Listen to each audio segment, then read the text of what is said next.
मैं रामजीत, सहायक अध्यापक सामाजिक विषय, सुमित्रा बालिका इंटर कॉलेज में एक बार फिर से आपका स्वागत करता हूँ।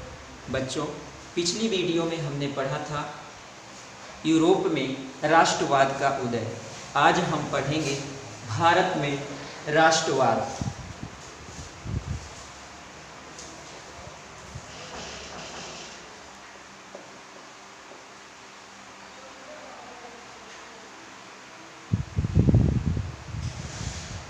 भारत में राष्ट्रवाद।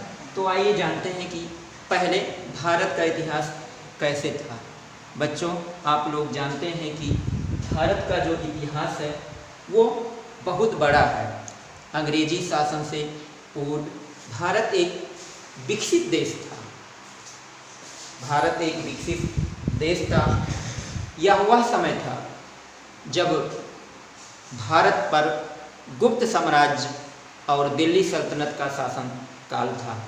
लेकिन बाद में ब्रिटिश सरकार ईस्ट इंडिया कंपनी भारत आई और अपना आर्मी बनाने लगी, जिसके परिणाम स्वरूप जो है प्लासी का युद्ध 1857 ईस्वी में हुआ और बंगाल पर अंग्रेजों ने अपना अधिकार कर लिया। इसी के चलते भारत में ब्रिटिश राज्य की स्थापना हो गई। लेकिन भारत आज एक स्वतंत्र राष्ट्र है। आइए हम जानते हैं कि भारत एक स्वतंत्र राष्ट्र कब कैसे बना।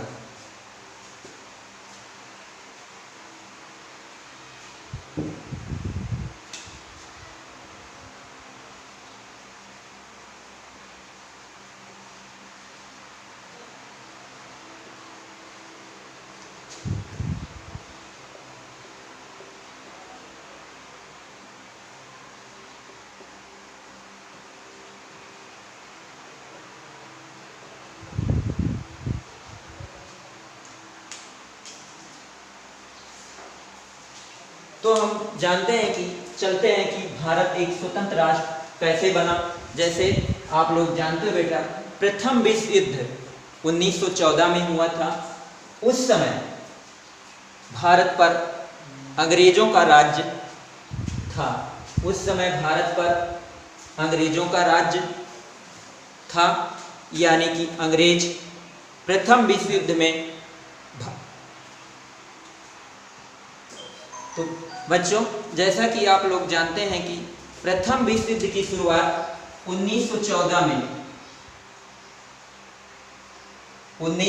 में हुआ था। उस समय भारत पर अंग्रेजों का शासन था, यानी प्रथम विश्व युद्ध में अंग्रेज भाग लिए थे। इसके चलते जो है अंग्रेजों की जो आय थी, यानी कि उनकी जो व्यय खर्च था वो बढ़ गया था, जिससे उनको कर्ज में डूबना पड़ा था। कर्ज की भरपाई करने के लिए उन्होंने भारतीयों पर जो है कर लगाना शुरू किए, सीमा शुल्क बढ़ाना शुरू किए। इन सब के चलते जो है भारतीयों को जो है ढेर सारी समस्याओं का सामना करना पड़ा था।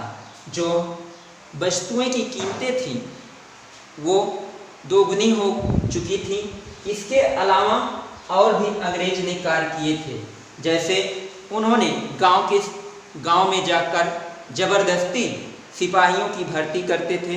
इसलिए भर्ती करते थे, उस समय प्रथम विश्व युद्ध चल रहा था, ताकि उन्हें जो है विश्व युद्ध में लड़ने के लिए जो है भेजा जाए। इसी समय महामारी एक महामारी थी, वो भी फैल चुकी थी और अकाल पड़ने के कारण जो था किसानों की जो फसल थी वो सब बर्बाद हो गए थे। फ्लू के चलते भी जो है लगभग 1921 ये जनगणना हुई थी हमारी। 1921 की जनगणना के अनुसार उस समय लगभग भारत में जो है 120 से 130 लोग जो है मारे गए थे। लोगों को उम्मीद थी कि ये प्रथम विश्व युद्ध एक दिन समाप्त होगा और जब समाप्त हो जाएगा तो उनकी मुसीबतें क्या होंगी, कम हो जाएंगी। लेकिन ऐसा नहीं हुआ, ऐसा नहीं हुआ। तो आगे भारतीयों ने क्या किया, आइए हम इस पर चर्चा करते हैं। इसी समय जो है महात्मा गांधी का आगमन होता है और महात्मा गांधी जो है सत्याग्रह आंदोलन लेकर आते हैं। महात्मा गांधी सत्याग्रह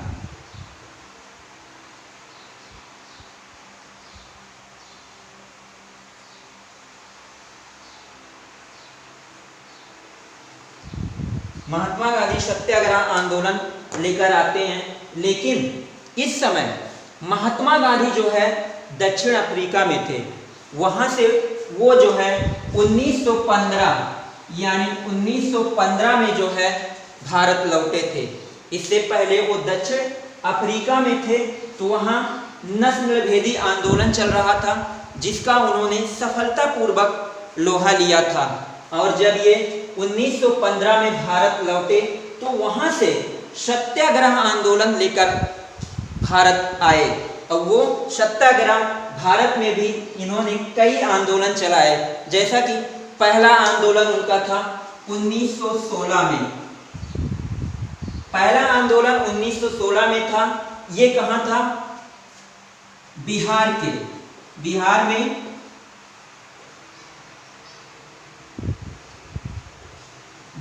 था। ये हुआ था कहाँ? चंपारण में।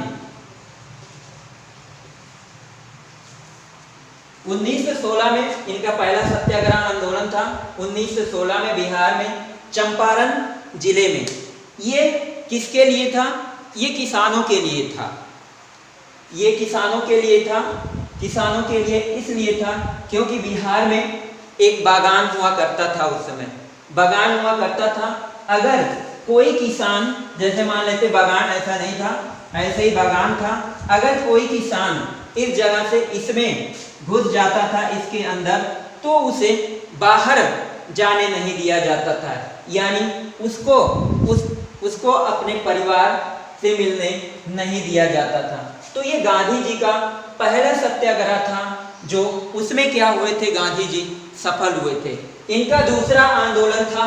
दूसरा आंदोलन 1917 में प्रारंभ हुआ था। कब हुआ था? 1917 में प्रारंभ हुआ था। यह आंदोलन गुजरात में, कहाँ हुआ था? गुजरात में। गुजरात में हुआ था। ये कहाँ? खेड़ा जिले में। गुजरात के खेड़ा जिले में दूसरा इनका आंदोलन हुआ था। ये भी किसानों के लिए ही था। किसानों के लिए इसलिए था कि जैसे हमने बताया कि उस समय फ्लू महामारी थी और अकाल भी पड़ गया था। किसानों के पास कुछ नहीं था और जो है अंग्रेज सरकार ने जो है आयकर बढ़ा दिया था। तो किसानों की आय में ढिलवाई के लिए, कहने मतलब उनकी कर की ढिलवाई करने के लिए ये आंदोलन जो है महात्मा गांधी ने चलाया था। ये भी आंदोलन, इस आंदोलन में भी जो है महात्मा गांधी ने सफलता प्राप्त की थी। इसके बाद महात्मा गांधी का तीसरा आंदोलन होता है। वह होता है 1918 में। महात्मा गांधी का तीसरा सत्याग्रह आंदोलन होता है 1918 में। ये कहाँ हुआ था? ये हुआ था अहमदाबाद में।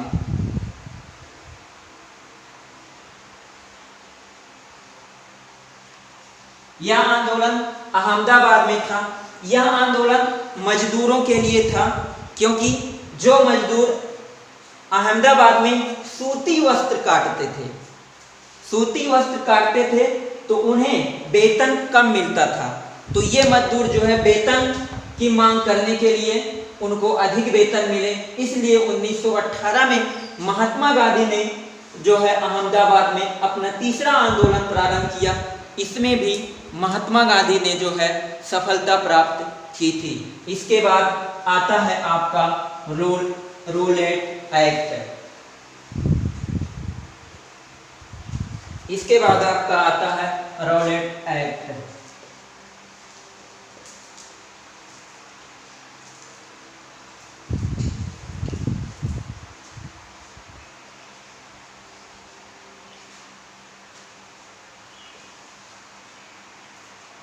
बच्चों हम देखते हैं रोलेट एक्ट 1919 यह ब्रिटिश सरकार द्वारा लाया गया एक एक्ट था जो 1919 में लागू हुआ था।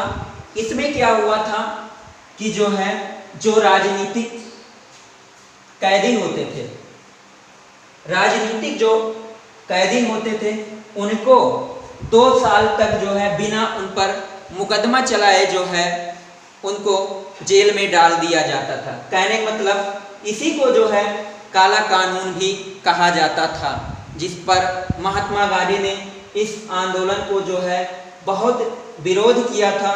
और इस आंदोलन के चलते महात्मा गांधी ने 6 अप्रैल को रोलेट एक्ट यानी 6 अप्रैल को रोलेट एक्ट प्रारंभ कर दिया था, जिसके चलते महात्मा गांधी ने रोलेट एक्ट, तो ये रोलेट एक्ट एक काला कानून था, जिसके विरोध में लोगों ने 1919 में एक विरोध प्रदर्शित किया, जिसके अंतर्गत लोगों ने अपनी दुकानें बंद कर दी थी, हड़ताल प्रारंभ कर दिया था, जगह जगह पर जुलूस और रैलियां निकाली जा रही थी। दिल्ली में प्रवेश पर गांधी जी को प्रवेश करने के लिए रोक दिया गया।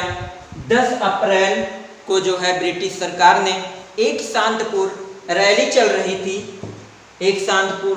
रही थी, लेकिन अंग्रेज सरकार ने क्या किया, उस रैली पर गोलियां चला दी थी। इन सब के इससे भारतीयों का और रोष बढ़ गया, जिससे भारतीयों ने सरकारी इमारतें थी, यानी कि स्कूल थे, बैंक थे और सारे कारखाने थे, उस पर क्या कर दिया कि भारतीयों ने हमला कर दिया। इस स्थिति पर काबू पाने के लिए ब्रिटिश सरकार ने मार्शल लॉ लागू कर दिया। अब मार्शल लॉ, आप लोग ध्यान दीजिएगा कि मार्शल लॉ क्या होता है। मार्शल लॉ यानी कि मिलिट्री का सबसे उच्च अफसर होता है, यानी मिलिट्री का सबसे उच्च अफसर होता है, उसी को मार्शल लॉ की शक्तियां होती हैं प्रदान की जाती हैं, यानी कि उसके मध्य, सरकार के मध्य ये होता है मार्शल लॉ होता है। उस समय था मार्शल लॉ, उस समय जनरल डायर था, यानी कि जनरल डायर को मार्शल लॉ की ये शक्तियां प्रदान थी। इसके बाद हमारा शुरू होता है जलियांवाला बाग हत्याकांड।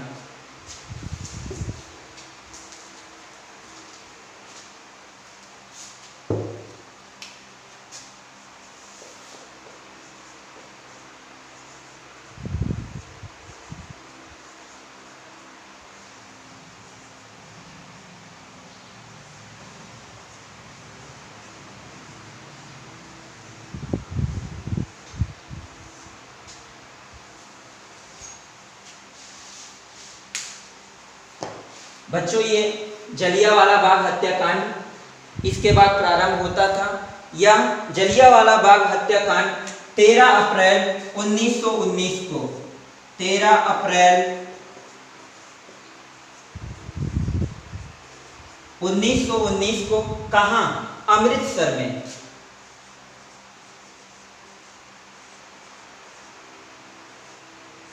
यानी जलियांवाला बाग जो था वो कहां था?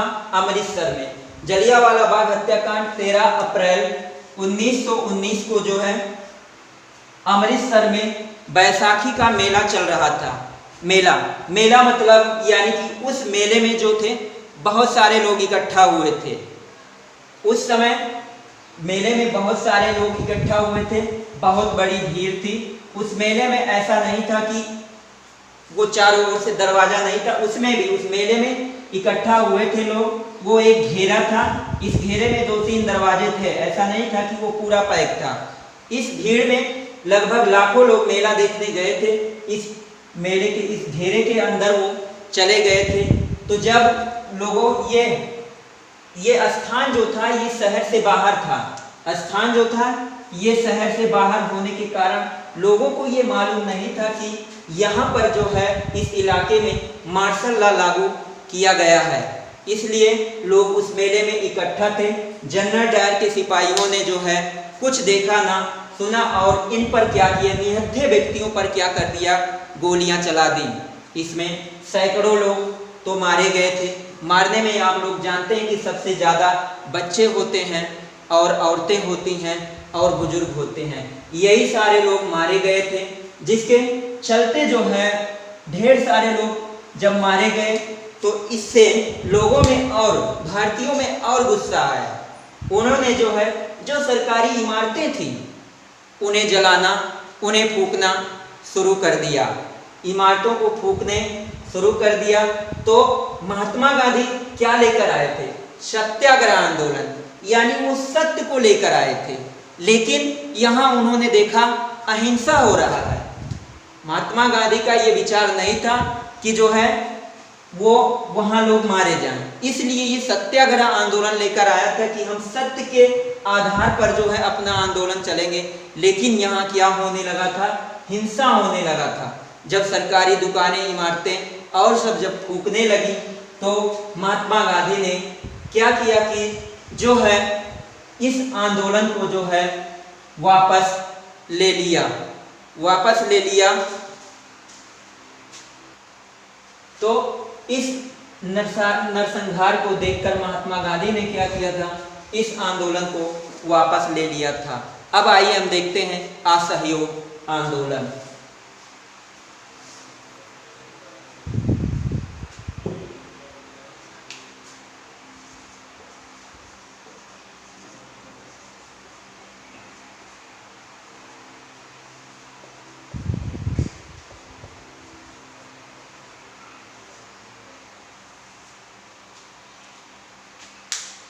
ये असहयोग आंदोलन है। महात्मा गांधी 1919 में एक पुस्तक लिखी थी। 1909 में एक पुस्तक लिखी थी। उस पुस्तक का नाम था स्वराज हिंद।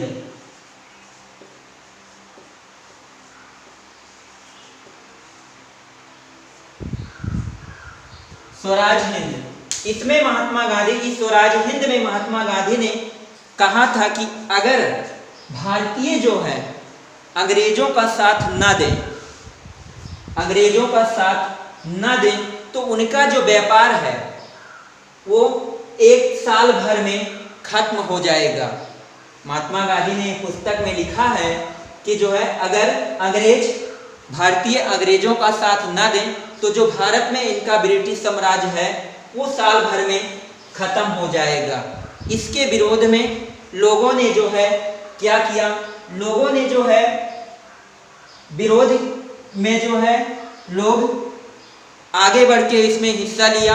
बच्चे विद्यालय जाना छोड़ दिया। अध्यापन कार्य करना छोड़ दिए। वकील वकालत करना छोड़ दिए। जो हमारे देश में विदेशी वस्त्र थे उन्हें क्या किया? लोगों ने जो है जला दिया था।